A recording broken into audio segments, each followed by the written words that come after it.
Assalamualaikum warahmatullahi wabarakatuh. Selamat pagi untuk kamu yang sedang menyaksikan video pembelajaran ini. Kembali lagi ke channel YouTube Junaidi Fayat. Kali ini kita akan membahas pembelajaran 5 dari subtema 1 di tema 9. Adapun materi-materi yang akan kita bahas seperti yang kita lihat di layar terdiri dari 3 materi. Adapun materi-materinya adalah yang pertama unsur-unsur iklan, kemudian benda campuran, dan yang terakhir adalah tangga nada pentatonis. Ketiga materi ini akan kita bahas tuntas pada video pembelajaran kita kali ini. Oleh karenanya untuk kamu yang sedang menyaksikan video pembelajaran ini, yuk simak dan cermati video pembelajaran ini dengan baik, sehingga kamu mudah dalam memahami materi-materi yang saya akan jelaskan. Langsung saja kita lanjut ke materi yang akan kita bahas. Materi pertama adalah unsur-unsur iklan. Materi ini adalah materi yang bersumberkan pada muatan pelajaran bahasa Indonesia dengan KD 3.4 dan 4.4. Dalam iklan terdapat unsur-unsur yang membangun iklan tersebut. Adapun unsur-unsur iklan antara lain nama produk, gambar yang menarik, kalimat iklan, keunggulan produk, harga produk, nomor telepon, dan alamat pengiklanan. Ada banyak ya kalau kita hitung. 1, 2, 3, 4, 5, 6, 7. Jadi unsur-unsur iklan itu terdapat 7 unsur yang kita harus benar-benar pahami. Agar dapat menarik perhatian pembaca, iklan harus memenuhi syarat-syarat sebagai berikut. Jadi kalau kita mau tertarik ataupun orang lain tertarik dalam membaca iklan, maka iklan harus memiliki syarat seperti menggunakan bahasa yang singkat dan jelas, padat. Ya, singkat, jelas, dan padat.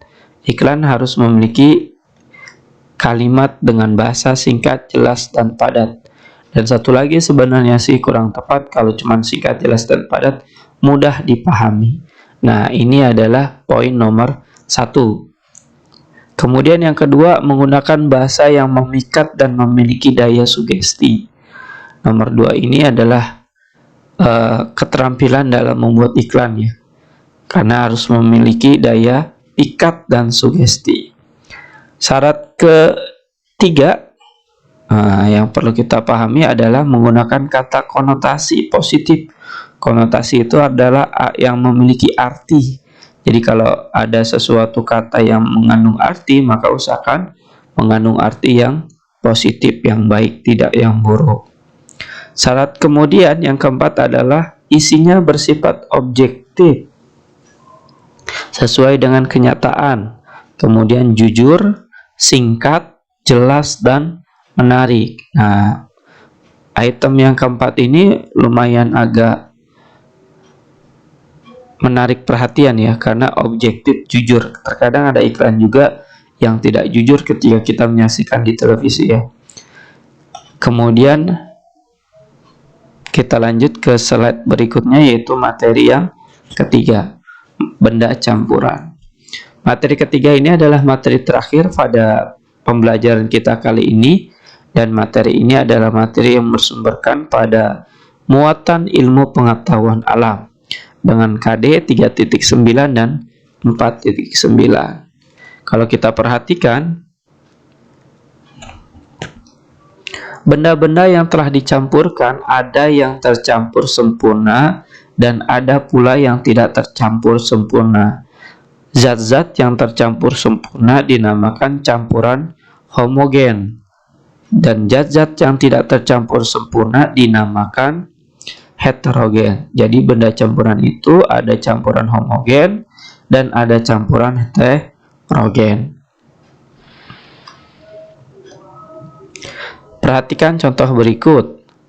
Air yang sudah dicampur oleh kecap mengalami perubahan warna dan rasa.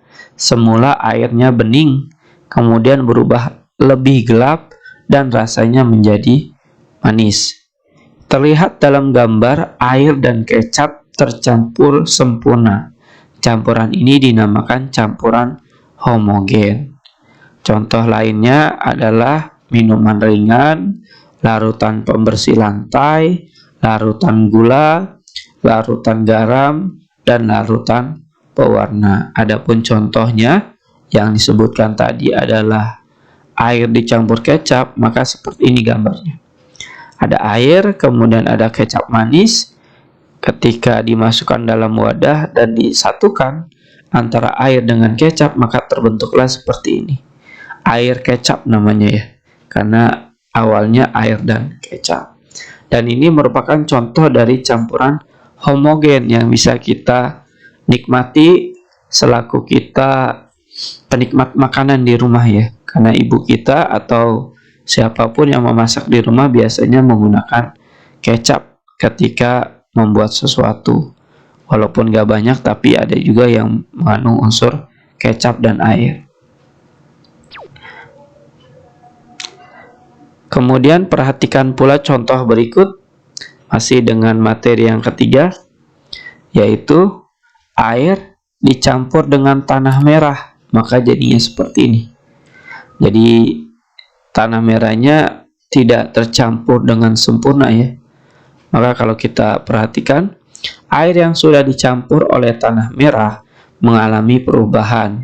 Makanya perubahannya seperti ini nih, berwarnanya merah, yang awalnya air itu warnanya bening.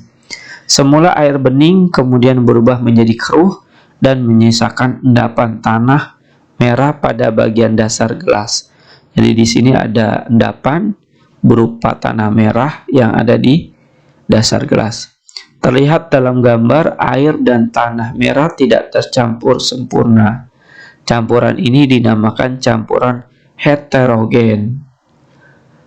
Contoh lainnya selain air dan tanah merah adalah air kopi yang belum disaring, campuran tepung dengan air, campuran pasir dengan semen, air dengan minyak tanah, dan air dengan bensin. Nah, ini adalah contoh-contoh dari campuran heterogen yang bisa kita temui atau jumpai ketika kita berada di kehidupan kita sehari-hari.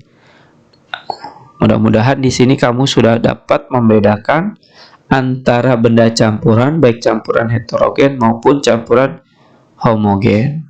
Kita lanjut ke slide berikutnya, yaitu materi ketiga, tangga nada pentatonis. Materi ini adalah materi terakhir pada video pembelajaran kita kali ini, dan materi ini pula bersumberkan pada muatan pelajaran SBDP dengan KD 3.2 dan 4.2. Kalau kita perhatikan di sini ada pengertian tangga nada pentatonis.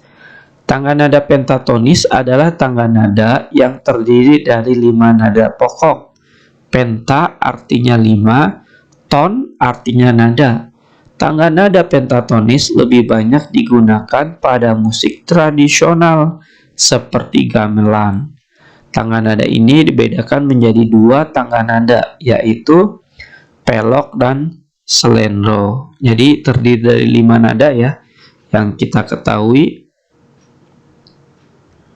yang bisa jadi macam-macamnya terdiri dari pelok dan slendro. Di sini dicontohkan tangga nada pentatonis berupa tangga nada pelok yang awalnya dari do ya, do re mi fa do re mi sol la do, 1 1 setengah, 1 1 1 setengah, 1 1 setengah. Nah, tangga nada pelok tidak memiliki nada re atau kedua dan la atau keenam. Ini adalah contoh tangga nada pelok dalam tangga nada pentatonis. Jadi kita dapat membedakan nih antara tangga nada pentatonis pelok dengan yang satunya lagi. Nah, kalau yang satunya lagi adalah tangga nada pentatonis slendro. Nah, bedanya apa? Nah, kita bahas dulu tangga nada pentatonis slendronya. Slendronya yaitu do mi fa sol si do, 2 setengah 1 2 setengah. Tangga nada slendro tidak memiliki nada fa keempat, dan si 7. Jadi perbedaan antara pelok dengan slendro, pertama kalau pelok tidak memiliki re dan la, sedangkan slendro tidak memiliki fa dan si. Satu. Yang kedua, urutan nadanya pun berbeda.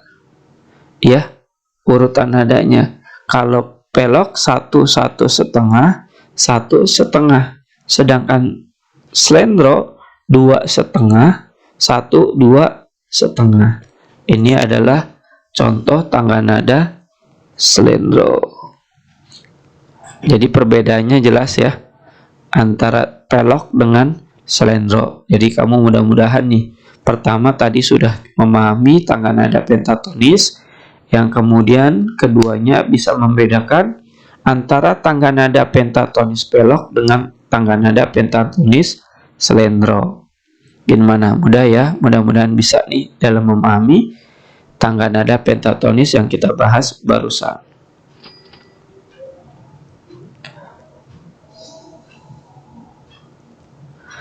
Setelah kita membahas dan setelah kamu menyaksikan, mencermati video pembelajaran ini, silakan kamu coba jawab latihan-latihan berikut, di mana soal latihan ini terdiri dari 4 soal latihan dan diambil dari 3 materi yang tadi sudah kita bahas bersama. Silakan jawab dengan jawaban hasil kamu sendiri tanpa meminta atau menerima bantuan dari orang lain. Selamat mengerjakan, saya doakan kamu bisa dalam menjawab soal-soal berikut dengan jawaban yang benar dan tepat. Jika kamu mengalami kesulitan, maka silakan kamu ulangi kembali video pembelajaran yang tadi, yang barusan saat ini kita saksikan dari awal hingga akhir. Maka nanti kamu akan menemukan jawaban-jawaban dari soal-soal latihan berikut dengan jawaban yang benar dan tepat. Terima kasih telah menyaksikan video pembelajaran saya. Semoga dengan menyaksikan video pembelajaran ini, kamu dapat menambah wawasan dan ilmu pengetahuan kamu tentang pembelajaran 5 subtema 1 dari tema 9. Selamat mengerjakan soal latihan. Wassalamualaikum warahmatullahi wabarakatuh.